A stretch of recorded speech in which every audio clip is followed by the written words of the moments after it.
Assalamualaikum warahmatullahi wabarakatuh. Saya adalah salah satu mahasiswa Universitas Nusa Putra dari program studi manajemen dari kelas manajemen 2J. Di sini saya akan menjelaskan sedikit tentang manajemen risiko keuangan. Manajemen risiko itu sendiri adalah pendekatan sistematis yang memungkinkan perusahaan untuk mengidentifikasi, mengevaluasi, dan mengelola risiko yang dapat mempengaruhi pencapaian tujuan mereka. Dalam konteks ini, risiko dapat melibatkan berbagai aspek seperti risiko operasional, risiko keuangan, dan reputasi. Seiring dengan perkembangan bisnis yang semakin cepat, perusahaan semakin menghadapi berbagai tantangan, tidak hanya dalam mencapai keuntungan finansial, tetapi juga pada aspek menjaga keberlanjutan operasional dari potensi risiko yang dapat mengganggu performa bisnis. Ini juga ada regulatory compliance, merujuk pada ketaatan suatu organisasi terhadap peraturan, kebijakan, standar, dan hukum yang berlaku dalam lingkungan operasionalnya.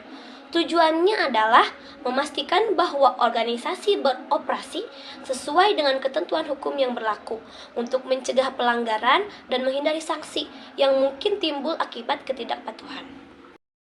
Menerapkan regulatory compliance, perusahaan dapat menciptakan lingkungan yang beroperasi sesuai dengan norma-norma hukum dan etika yang berlaku, menjaga kepercayaan pemangku kepentingan, dan mengurangi risiko terkait dengan pelanggaran hukum.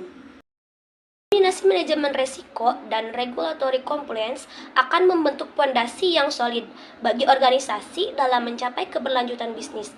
Dengan menggabungkan pendekatan proaktif dalam mengelola risiko dan kepatuhan terhadap peraturan, perusahaan dapat mencapai beberapa tujuan, yaitu diantaranya 1.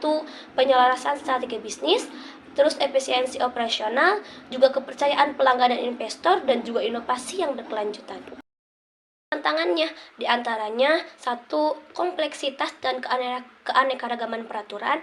Yang kedua, pemahaman yang mendalam terhadap risiko dan regulasi. Yang ketiga, koordinasi antar departemen. Yang keempat, teknologi dan sistem informasi. Yang kelima, pengukuran dan pemantauan kinerja. Dan yang terakhir, perubahan lingkungan bisnis dan hukum.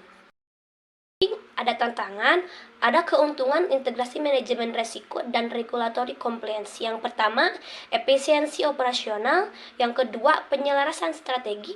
Yang ketiga, manajemen biaya yang lebih efektif. Yang keempat, meningkatkan reputasi. Dan yang terakhir, daya saing yang lebih baik. Ini sudah dipaparkan sedikit mengenai manajemen risiko keuangan. Sekian dari saya. Wassalamualaikum warahmatullahi wabarakatuh.